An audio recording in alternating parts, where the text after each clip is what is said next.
주여 우린 연약합니다. 우린 오늘을 힘겨워합니다. 주 뜻 이루며 살기엔 부족합니다. 우린 연약합니다. 주여 우린 넘어집니다. 오늘 하루 또 실수합니다. 주의 긍휼을 구하는 죄인입니다. 우린 주만 바라봅니다.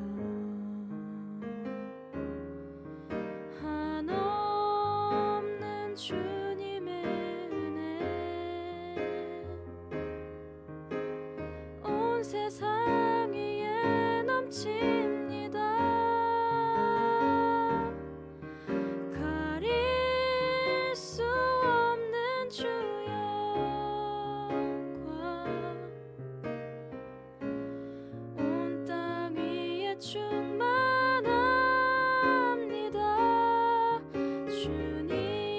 주님만이 길이오니 우린 그 길 따라갑니다. 그날에 우리를 이루신 주는 완전합니다.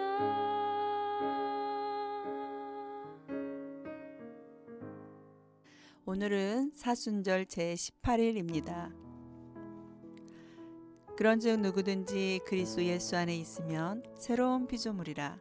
이전 것은 지나갔으니 보라 새 것이 되었도다. 모든 것이 하나님께로서 났으며 그가 그리스도로 말미암아 우리를 자기와 화목하게 하시고 또 우리에게 화목하게 하는 직분을 주셨으니 곧 하나님께서 그리스도 안에 계시사 세상을 자기와 화목하게 하시며 그들의 죄를 그들에게 돌리지 아니하시고 화목하게 하는 말씀을 우리에게 부탁하셨느니라. 그러므로 우리가 그리스도를 대신하여 사신이 되어 하나님이 우리를 통하여 너희를 권면하시는 것 같이 그리스도를 대신하여 간청하노니 너희는 하나님과 화목하라. 고린도후서 5장 17절에서 20절 말씀. 아멘. 미국의 자동차왕 헨리 포드는 노년에 고향으로 돌아가 조그만 집을 지었는데 대기업 총수가 살기에는 매우 작고 평범한 집이었답니다. 주위의 사람들은 초라한 모습이라며 걱정스러워했지만 헨리 포드는 가정은 건물이 아닙니다. 비록 작고 초라하더라도 예수님의 사랑이 넘친다면 그곳이야말로 가장 위대한 집이지요 라고 웃으며 대답했습니다. 오늘 본문 고린도후서 5장 17절은 우리가 좋아해서 많이 외우는 말씀입니다. 바울은 성도의 상태가 이전과는 완전히 다르다는 것을 확인하듯이 선포합니다. 죄로 인해 영원히 죽을 수밖에 없는 우리가 완전한 하나님의 상속자가 되어 새로운 인생으로 다시 태어났습니다. 새로운 인생으로 다시 태어나면 새로운 삶의 방식이 뒤따르게 됩니다.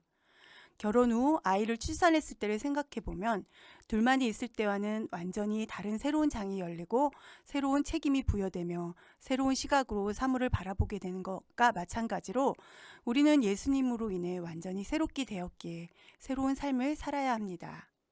18절을 보면 우리를 자기와 화목하게 하시고 화목하게 하는 직분을 주셨으니 20절 우리가 그리스도를 대신하여 사신이 되어 라고 되어 있습니다. 그런데 보통 우리는 사명이라고 하면 거창하고 대단한 것이라고 생각할 수 있는데 축구선수 이영표 씨의 책을 보니 주님이 주신 사명은 특별한 장소에서 나만이 할 수 있는 특별한 역할이나 직책이 아니라 바로 지금 내가 서 있는 여기에 있다고 합니다. 너의 사명은 누군가의 아들로서, 세 딸의 아빠로서, 한 아내의 남편으로서, 누군가의 친구와 이웃으로서, 축구선수 이용표로서, 그리스도인 이영표로서 오늘 허락된 이 하루의 삶을 최선을 다해 사는 것이다 라고 말했습니다. 하나님이 우리에게 원하시는 사명은 바로 우리의 삶입니다. 삶 속에서 하나님을 늘 생각하며 사람들과 화평하게 지내는 것을 원하십니다. 화평케 하는 자는 복이 있나니 그들이 하나님의 아들이라 일컬음을 받을 것이요 라고 되어 있습니다. 주님은 평범한 보통의 삶 속에서 일하십니다. 우리의 삶이 때론 평범해 보이고 도무지 어찌할 수 없는 답답한 현실 속에서 처할 때도 있지만 지금 우리에게 허락하신 가정을 믿음으로 세워 지키고 화목한 가정으로 살아갈 때 주님은 잘 살고 있다고 말씀하실 것입니다. 가족 간에도 사소한 일로 삐지고 내 마음을 알아주지 않아 속상할 때도 있지만 우리의 가정 안에 하나님께서 늘 함께 하시고 계십니다. 반복되는 일상으로 지쳐있고 도무지 길이 없어 보일 것 같지만 시간이 지나고 보면 하나님이 이렇게 인도하셨구나, 나의 신음소리도 듣고 계셨구나를 경험할 수 있습니다. 우리는 화목한 가정이 되게 해달라고 기도합니다. 그러나 화목한 가정이 되기 위한 삶 속의 말씀에 대한 순종은 하지 않고 있습니다. 내가 먼저 주님의 한없는 용서하심과 기다리며 참아주시는 주님의 마음을 느껴 주님과 바른 관계를 회복하면 그분의 시선으로 상대방을 바라볼 수 있고 용서할 수 없는 사람조차도 사랑할 수 있을 것입니다. 주님의 눈으로 상대방을 보면 주님께서 긍휼히 여기는 마음, 용서의 마음을 주시며 참고 인내하여 마침내 변화된 삶과 관계 회복을 허락하실 것입니다. 매일 수일에 취해서 허랑방탕하게 살던 어떤 분이 계셨습니다. 나름 모태신앙이고 교회에서는 믿음 좋은 집사라고 생각해서 결혼했는데 막상 결혼해 보니 너무나 형편없는 사람이었습니다. 이런 남편하고는 도저히 살 수 없다고 죽음까지도 생각했지만 참고 인내했습니다. 나를 살리기 위해 십자가에서 돌아가신 주님께서 주님의 뜻을 위해 내게 주신 남편이므로 나는 사랑해야만 합니다. 나는 살 수 없지만 주님께서 사랑하라고 명령하심으로 나는 사랑해야만 합니다. 주님 도와주세요. 나의 약함을 주님께서 잘 아시잖아요. 하나님께서 주신 남편이라 믿고 주님의 부르심에 순종하는 일상의 삶을 살았고 그 소명의 삶이 허랑방탕하던 남편의 인생을 완전히 바꾸어 많은 사람들을 주께 돌아오게 하는 존경받는 목사님이 되셨습니다. 하나님의 인도라고 믿었던 여러 만남과 계획이 때로는 실패처럼 보일 때도 있고 여전히 침묵하시는 것 같아 초조해질 때도 있지만 우리 가정을 주님이 원하시는 가정으로 세우실 거라는 믿음을 가지고 인내하며 견뎌내면 반드시 하나님이 원하시는 가정으로 변화될 것입니다. 함께 기도하겠습니다. 사랑의 하나님, 아무것도 보이지 않는 시간을 걸어갈 때가 있습니다. 지루한 일상을 견디며 걸어갈 때가 있습니다. 한숨 섞인 기도를 내뱉으며 걸어갈 때가 있습니다. 도무지 어찌할 수 없는 현실 속에서도 걸어갈 때가 있습니다. 내게 주신 남편, 자녀라 품고 사랑하고 싶은데 도저히 용서가 되지 않아 절망할 때가 있습니다. 하지만 그럴 때마다 눈을 들어 주님을 바라봅니다.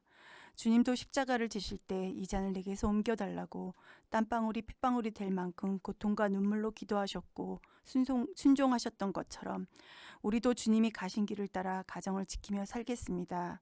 우리의 모든 걸음, 모든 시간 속에서 지금도 일하고 계심을 믿습니다.